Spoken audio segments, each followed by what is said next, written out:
Bien, alors on peut appeler ça un planisphère. Alors c'est parti, Myriam. L'océan que tu dois faire deviner, quel terme tu utiliserais? Cet océan, il est à l'ouest. Et puis vers le Canada, les États-Unis, le Mexique, tout ça. Les océans et les mers recouvrent une grande partie de la planète Terre. Les planisphères européens, bien connus des leçons de géographie, semblent leur avoir attribué une place.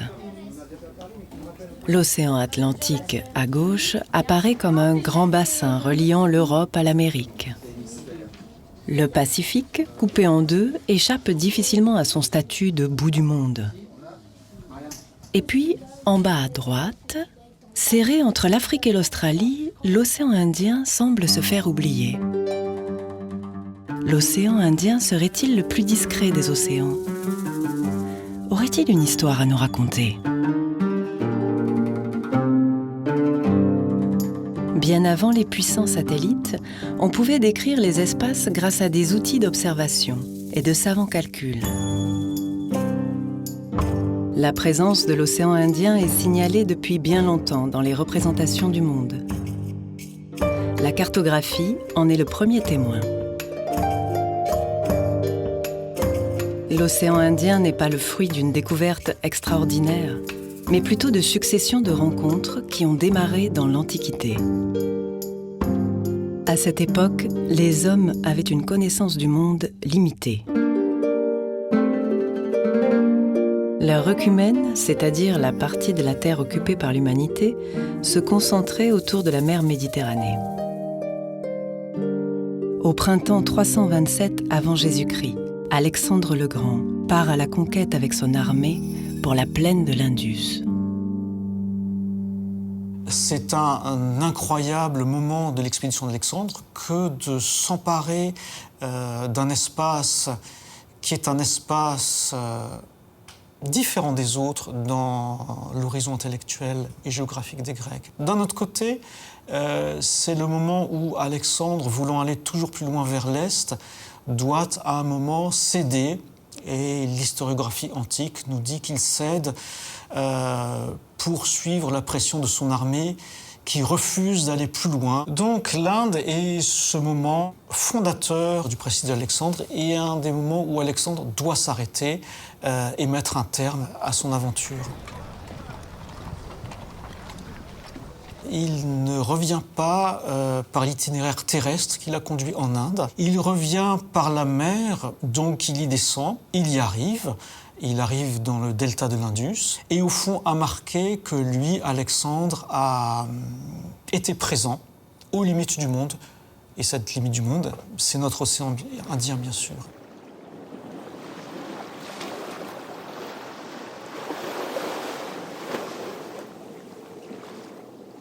L'océan Indien a porté plusieurs noms de l'Antiquité. D'une part, le nom mer Érythrée, qui veut dire mer rouge, et qui devient en latin mare rubrum, qui veut dire mer rouge aussi, et qui accompagne l'élargissement de l'horizon géographique grec. Un peu plus tard, on voit apparaître le nom mer Indienne, qui coexiste plus que concurrence le nom mer Érythrée. Bien avant les cartes, de nombreux récits ont mis en lumière cet espace méconnu. Néarque, compagnon d'Alexandre, raconte son voyage entre l'Indus et le golfe Persique. L'expérience des vents de mousson fut déterminante pour comprendre la navigation dans l'océan Indien. Plusieurs années après, le périple de la mer Érythrée décrit précisément cette route maritime qui approvisionne l'Empire romain en produits luxueux, épices, or et pierres précieuses. Après Alexandre le Grand, la circulation ne s'interrompt jamais. On regarde l'océan Indien comme un espace de circulation non plus politique et militaire, mais un immense espace où vont circuler les biens qui circulent dans tous les sens, de Méditerranée vers l'océan Indien, mais et surtout des mondes de l'océan Indien vers la Méditerranée, avec des produits hautement désirés. Mais l'espace où circulent des hommes qui se rencontrent. C'est un espace qui va devenir, on peut sans risque hasarder le mot, un espace cosmopolite. Et en même temps que les hommes circulent les idées, c'est un espace de transfert culturel intense, et cela jusqu'à la fin de l'Antiquité. Au IIe siècle après Jésus-Christ, Claude Ptolémée compile les connaissances dans son livre, La géographie. Il répertorie près de 8000 lieux d'Europe, d'Asie et d'Afrique, disposés dans une grille de méridiens et de parallèles. S'il désigne bien l'océan Indien par ce nom, il le considère comme une mer fermée. Cet ouvrage est resté inaccessible en Occident pendant une grande partie du Moyen-Âge. Et pourtant, les savants et les cartographes de l'époque médiévale intègrent l'océan Indien dans leur représentation du monde.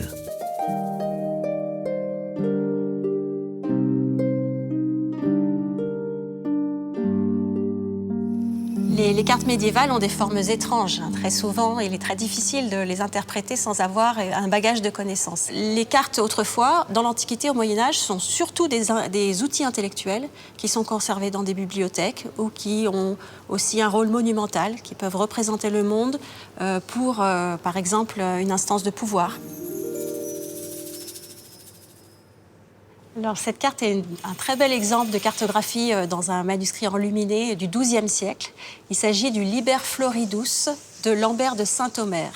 Lambert de Saint-Omer est un chanoine d'une abbaye du nord de la France et qui compile dans son manuscrit les savoirs de son temps. Et il représente ici l'ensemble de la sphère terrestre, pas seulement l'œcumène, mais dont on ne voit qu'un hémisphère. On ne voit pas l'autre côté de la sphère terrestre. Alors, elle est orientée vers l'Est, ce qui est la convention habituelle des cartes occidentales. N'est pas unique, mais qui est la plus courante. Alors, où se trouve l'océan Indien ? Eh bien, il se trouve vers l'Est, pas loin du paradis, et il est reconnaissable à sa couleur rouge, justement.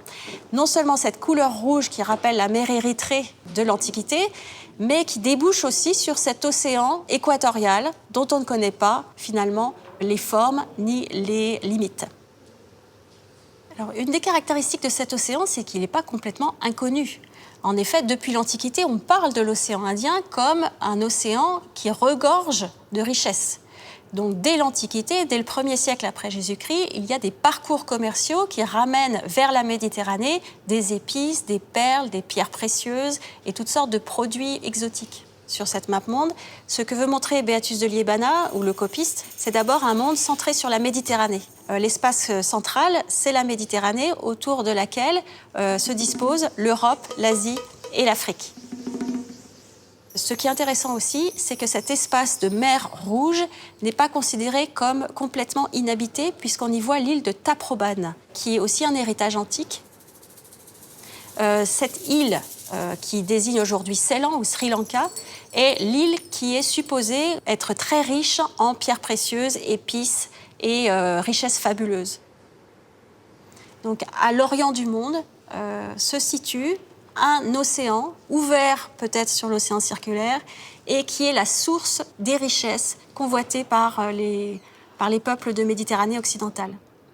Donc cette image évolue à partir de l'époque des croisades lorsqu'on considère que c'est aussi un espace majeur de l'islam et des liens culturels entre le monde musulman et l'Asie lointaine. Le monde arabo-musulman a une connaissance bien plus précise de l'océan Indien. Et pour cause, la péninsule arabique, centre névralgique du monde musulman, est baignée par deux mers qui sont en contact direct avec l'océan Indien. Profitant de cet accès privilégié, le commerce arabo-musulman se développe à partir du 8e siècle. Les savants arabes, également grands voyageurs, cherchent à comprendre cet espace familier.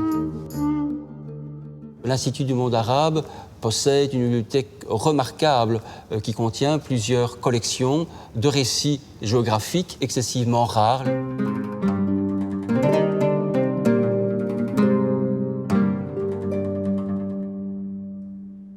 La carte est avant tout la visualisation d'une géographie mentale. C'est en quelque sorte l'application de l'adage bien connu qu'un dessin vaut mieux qu'un grand discours. Les géographes et les cartographes arabo-musulmans avait pour principe de donner aux mers les noms des populations ou des pays qui les bordaient. Ainsi, la masse d'eau qu'on appelle océan Indien était appelée Bahr el-Hind, mer de l'Inde, voire Bahr el-Sind, voire le long de l'Afrique de l'Est, Bahr el-Zanj.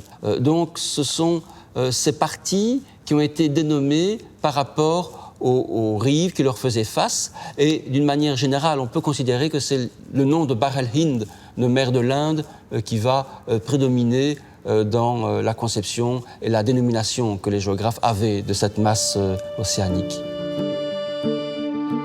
Guidés par un esprit d'ouverture et de curiosité, les savants et géographes arabes vont formuler de nouvelles hypothèses sur la forme de l'océan Indien, en opposition à la mer fermée de Ptolémée.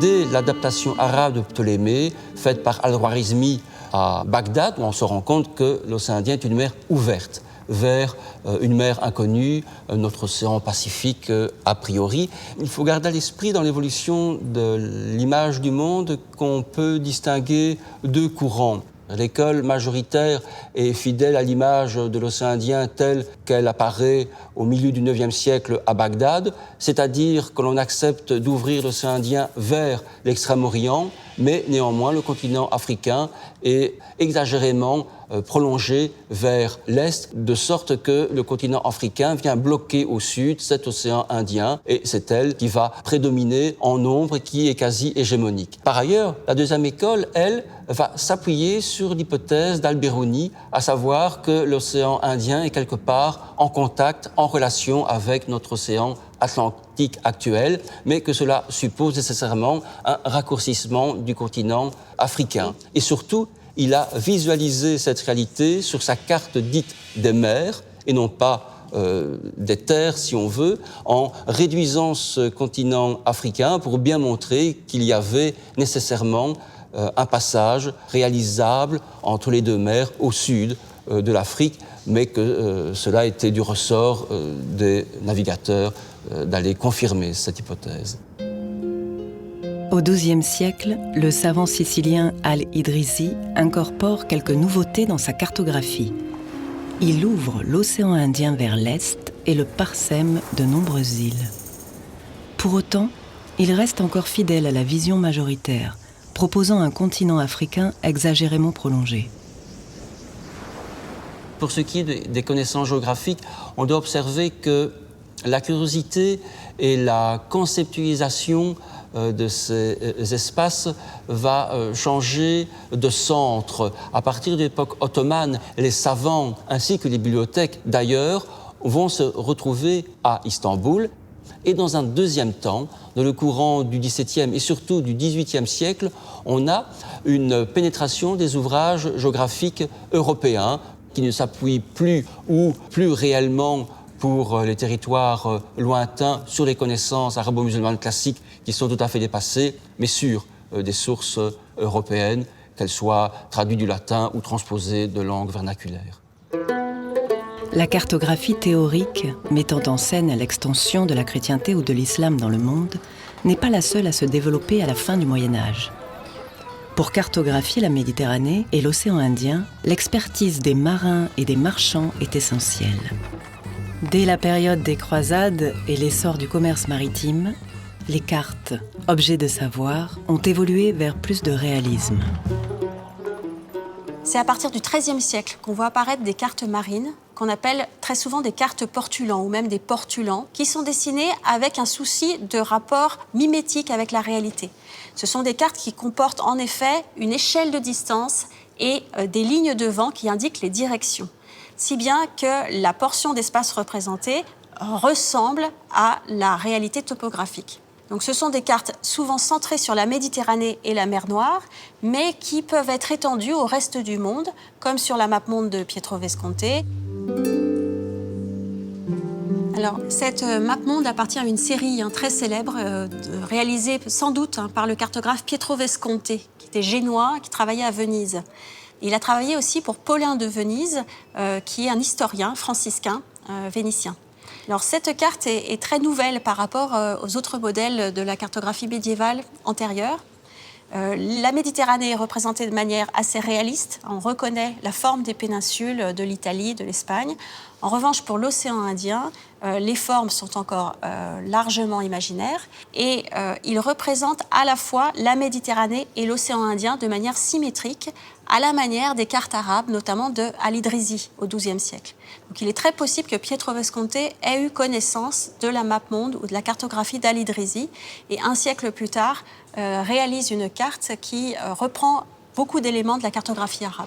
Alors, la connaissance de l'œcumène a été très limitée jusqu'au XIIe siècle, mais avec la période des croisades, avec les contacts avec l'islam et ensuite avec la période mongole, les contacts entre l'Europe et l'Asie se sont multipliés. Et des voyageurs, des missionnaires sont allés en Asie. Et de nouvelles informations ont pu alimenter la cartographie médiévale.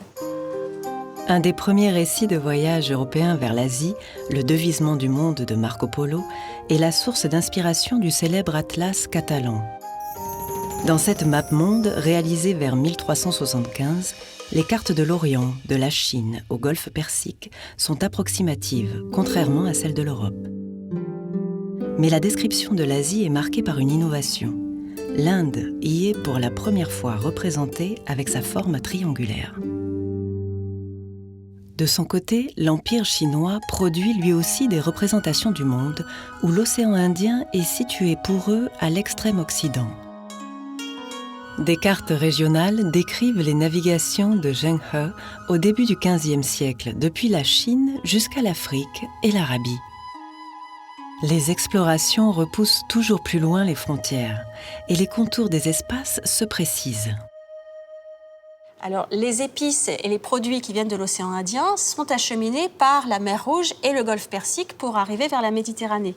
Ça, c'est le chemin qui est pris depuis l'Antiquité et qui est ensuite encouragé au Moyen-Âge, notamment par le sultan d'Égypte, qui prélève des taxes sur ce commerce des épices parvenant en mer Rouge et qui gagne ensuite la vallée du Nil. Donc pour les Occidentaux, ça devient un enjeu politique et commercial. Ces richesses qui parviennent au sultan d'Égypte par la mer Rouge sont extrêmement convoitées, sont commercialisées notamment par les Vénitiens, qui les ramènent à prix d'or en Occident.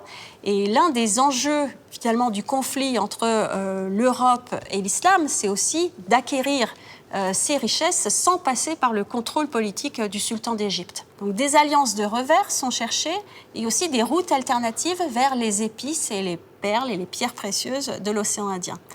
L'un des moyens d'atteindre ces épices serait de contourner l'Afrique et cette idée qui germe dès le XIIIe siècle est mise en œuvre au début du XVe siècle par les premières explorations maritimes portugaises.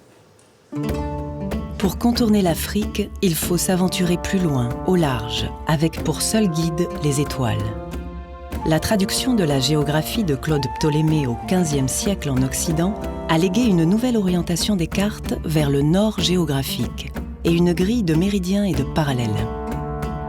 À partir de ce principe, la position du navire pouvait être calculée en latitude grâce à un astrolabe ou un bâton de Jacob. Au XVIe siècle, grâce à ces repères astronomiques, les cartes portulan deviennent plus précises. La détermination imparfaite de la longitude gêna bon nombre de cartographes et de navigateurs, mais sans jamais les arrêter.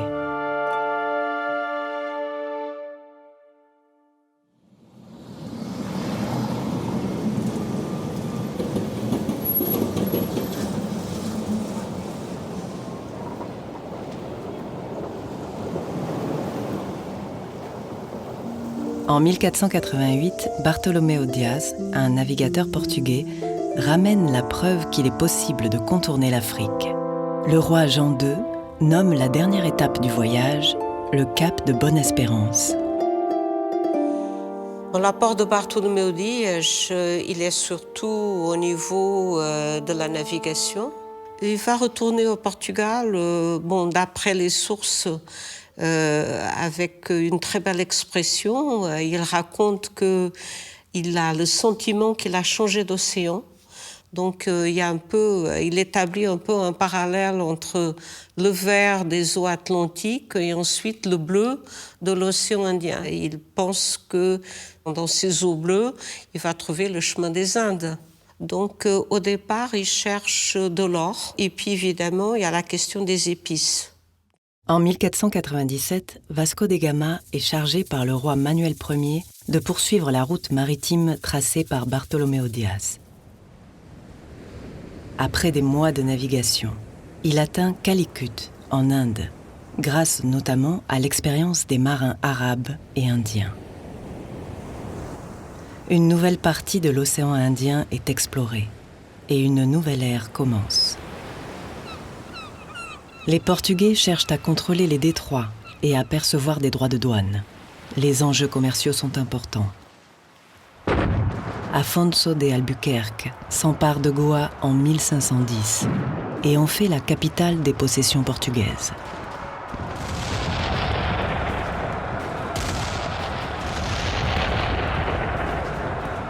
Les Portugais constituent petit à petit un empire réseau, l'Estado da Índia, composé de comptoirs, de places fortes et de grandes villes portuaires.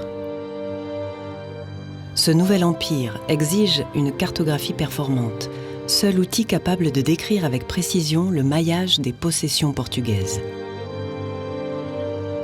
Dom Juan de Castro, homme d'action et de savoir, est ainsi l'auteur d'un important routier de la mer Rouge et de l'Inde. Alors, il y a des vues, il y a des élévations, donc il y a des vues des côtes, il y a des vues des ports, mais il y a surtout, ce qui est tout à fait remarquable, une conjugaison de différentes traditions cartographiques. Il faut envisager aussi sa cartographie comme une cartographie pratique, de façon à ce que les pilotes puissent se repérer facilement. Quelques années plus tard, les forteresses portugaises de l'océan Indien sont représentées dans des recueils de vues de villes et de ports, afin de déterminer les nécessités logistiques et stratégiques suite à l'union du Portugal et de l'Espagne.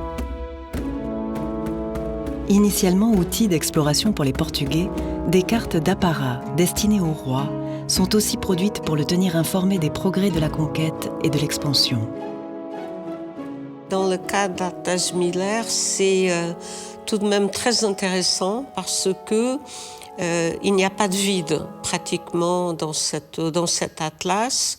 Tous les symboles du pouvoir sont pratiquement convoqués et la façon d'impressionner, eh bien, c'était à travers l'image.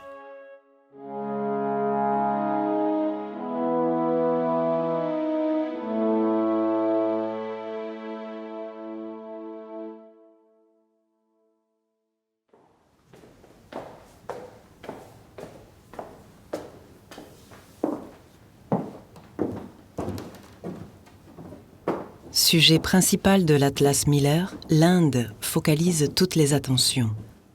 Les Portugais, en prenant possession de ces rivages, ont également imposé de nouvelles dénominations. Alors sur l'Atlas Miller, donc, qui déploie cet océan Indien de part et d'autre du subcontinent indien, qui devient une sorte de péninsule allongée, on a effectivement d'un côté Mare Indicum et de l'autre Pelagus Indicus. Et on a donc de part et d'autre de cette terre qui s'appelle l'Inde, deux mers qui se rejoignent et qui sont toutes les deux donc la mer Indienne, ce qui deviendra par la suite désigné sous le nom d'océan Indien.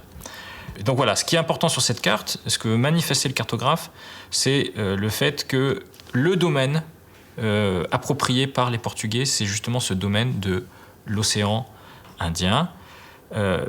Question, pourquoi est-ce qu'ils l'ont désigné comme Indien? Après tout, ils auraient pu aussi le désigner d'une autre manière. Il y avait d'autres noms beaucoup plus anciens qui étaient charriés notamment par la tradition antique, comme le nom de mer Érythrée, c'est-à-dire la mer Rouge, comme nom englobant pour l'ensemble de cette étendue océanique. Et pourtant, c'est ce nom de mer indienne qui s'est véritablement imposé au moment de la conquête portugaise. La carte est en elle-même un élément très important dans le processus d'unification des représentations de l'océan Indien. Et ce qui est intéressant, c'est que l'usage de désigner la vaste mer du Sud sous le nom de mer Indienne, ces usages n'ont pas forcément eu un grand écho dans le cadre de la géographie arabo-islamique. On arrive à une idée d'une série de mers assez compartimentées. Il y a d'abord un usage qui est un usage finalement assez spontané de désignation de ces mers à partir des principales régions qui les bordent. Donc on a par exemple la mer de l'Inde, la mer de Chine, la mer d'Al-Kulsoum, donc la mer Rouge, la mer du Yémen, la mer du Sindh, donc voilà, toute une série de régions bordières qui finalement donnent une image de cet océan comme un océan éclaté, mais qui est aussi un océan familier, puisqu'on peut passer d'une mer à l'autre, et à chaque fois, dans chacune de ces mers, on va trouver une région qui est une région de civilisation, qui est une région de commerce, une région que l'on peut fréquenter. On peut dire que la première manière, le premier domaine dans lequel la question de l'unité de l'océan Indien s'est posée, c'est le domaine savant. Ce sont les savants qui se sont posés cette question. Finalement, est-ce que tout ça, ça constituait un seul monde, un seul univers? D'où venait son unité? Cette question, elle a été posée d'abord par les géographes, par les cartographes, avant d'être posée finalement dans d'autres contextes, beaucoup plus pragmatiques, beaucoup plus prosaïques, dans le cadre des grandes entreprises d'expansion impériale, à commencer par celle des Portugais. La représentation de l'océan Indien dans les cartes anciennes ne se limite pas à fixer sa forme et à lui donner un nom. En se penchant sur les cartes, on peut s'émerveiller d'animaux et de plantes inconnues, rencontrer des pêcheurs de perles, faire escale dans des îles colorées indénombrables et s'étonner de voir des créatures étranges. Ces créatures extraordinaires évoquent des peuples de l'Inde ou de l'Éthiopie. On retrouve leurs traces dans des récits venus de l'Antiquité, des premières explorations de l'océan Indien. Les témoignages rapportés par les marchands et les conquérants imprègnent l'imaginaire et une tradition se crée. Le motif du bateau occupe également une place privilégiée dans l'ornementation des cartes, particulièrement dans les cartes marines. Cette tradition très ancienne met en avant le moyen de transport qui approvisionne le monde méditerranéen et européen en produits de luxe. Les bateaux qui sont représentés sur les cartes, bien entendu, ont principalement une fonction décorative. Là, le dessinateur, avant tout, fait une œuvre artistique, avec toutes les difficultés que cela représente. Et selon ses connaissances, il va plus ou moins bien exprimer l'image de ces navires. La forme des bateaux se précise au fil du temps. On distingue différents types de voiles, de coques, et parfois même les marins.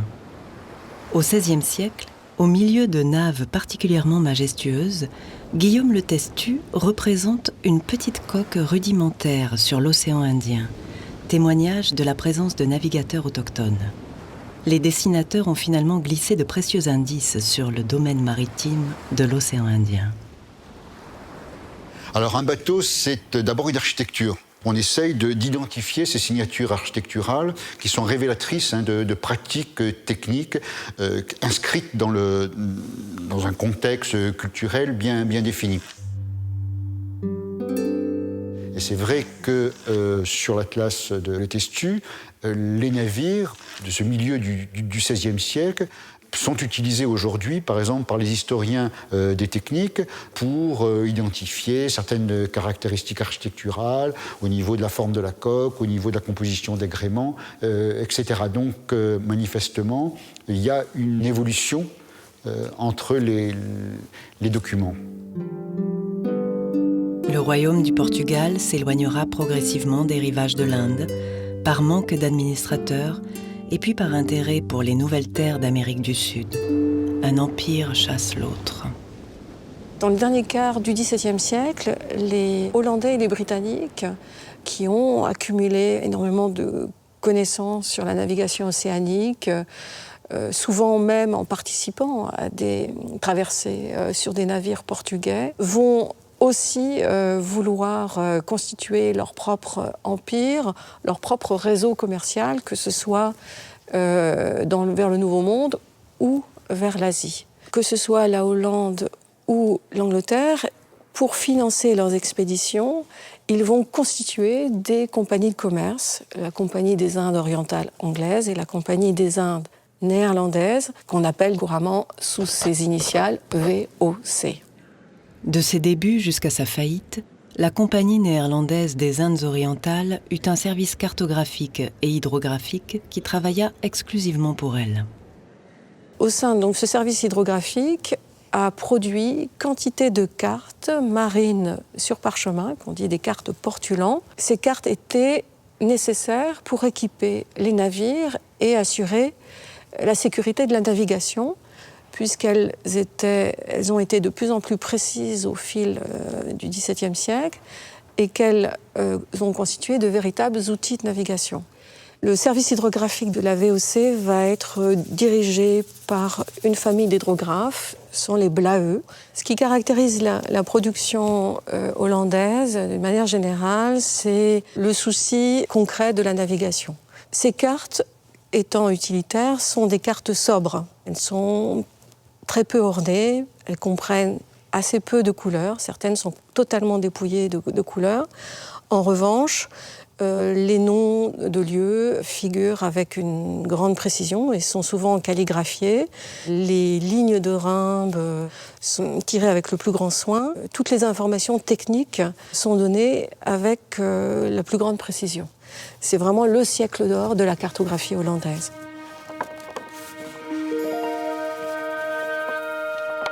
Sur le plan technique, très vite, les Anglais vont se rendre compte que les cartes hollandaises sont très fiables et ils vont se débrouiller pour se procurer des modèles hollandais et les reproduire. C'est une carte qui représente le littoral de l'Inde depuis Gujarat jusqu'à la côte de Malabar. Elle est orientée l'est en haut de façon à ce que le pilote ait sous les yeux une carte de la même façon que le paysage qui se présente à lui lorsqu'il aborde le littoral. Et cette façon de faire est très caractéristique de la production hollandaise qui constitue le modèle de la production britannique dans la seconde moitié du XVIIe siècle. Les hydrographes anglais utilisent une palette de couleurs beaucoup plus vive que les Hollandais à figurer des petites vignettes pour les établissements occupés en particulier par les Européens. La cartographie hollandaise et la cartographie anglaise dans son sillage nous montrent un espace maritime beaucoup plus contrôlé parce que c'est un espace exploité véritablement. Ces cartes hollandaises et britanniques du XVIIe siècle montrent un océan Indien dont on a véritablement saisi les contours et qui est devenu un espace familier pour les Européens. L'océan Indien n'a presque plus de secret pour les Européens, ni pour ces pays voisins d'Asie et d'Arabie qui le traversent inlassablement depuis l'Antiquité. En parallèle, les conquêtes maritimes ont étendu les espaces connus grâce à la découverte de nouvelles terres. Les Amériques sont explorées depuis le XVe siècle. Quant à l'Australie, elle sera découverte à partir du XVIIe siècle. Dans cette image du globe en pleine mutation, l'océan Indien doit trouver sa place. C'est l'imprimerie de Christophe Plantin, à Anvers, qui sera le théâtre d'une révolution dans la représentation du monde. Christophe Plantin est français. Il est né à Tours et il a été formé comme ouvrier, typographe, élève imprimeur. Il décide de s'installer à Anvers parce que Anvers était vraiment la plaque tournante du commerce international à l'époque. Donc la proximité de l'université de Louvain, le fait qu'il y ait des échanges commerciaux très importants, faisait que Anvers était une place vraiment importante pour l'imprimerie des livres, des ouvrages des humanistes à cette époque-là. Abraham Ortelius est l'auteur du Theatrum Orbis Terrarum en 1570, le premier atlas imprimé du monde. Inspiré du canevas de Claude Ptolémée, les 53 cartes, à la fois précises et ornementales, montrent un intérêt particulier pour les noms de lieux calligraphiés avec soin. Admiratif du travail de son grand ami, Gérard Mercator propose quant à lui une autre conception de la représentation du monde. Gérard Mercator cherche à inventer une projection cartographique qui soit mathématiquement exacte et qui permette d'améliorer la cartographie existante. Les cartes de Mercator ont un but pratique. En 1569, il invente sa fameuse projection de Mercator à destination des navigateurs pour leur permettre d'utiliser des cartes qui respectent les distances et les caps. Gérard Mercator propose plusieurs solutions. Alors, outre sa projection de Mercator sur une grande carte de 1569, il propose une représentation en 2 hémisphères qui permet de voir tour à tour les 2 moitiés de la sphère terrestre. Or, son cadrage est tout à fait intéressant parce qu'il reprend dans un des hémisphères l'ancien monde qui comprend l'Europe, l'Asie et l'Afrique et qui est finalement le prolongement de ce que le géographe Claude Ptolémée avait envisagé dans l'Antiquité. Et le 2e hémisphère comporte les nouvelles terres, les terres complètement inconnues dans l'Antiquité qui sont les 2 Amériques. Alors dans le modèle de Mercator, très clairement, l'océan Indien appartient à l'ancien monde. Ça n'est pas du tout un nouvel espace, une nouvelle découverte comme les Amériques, mais plutôt le prolongement de ce qu'on connaissait ou bien ce qu'on supposait dans l'Antiquité.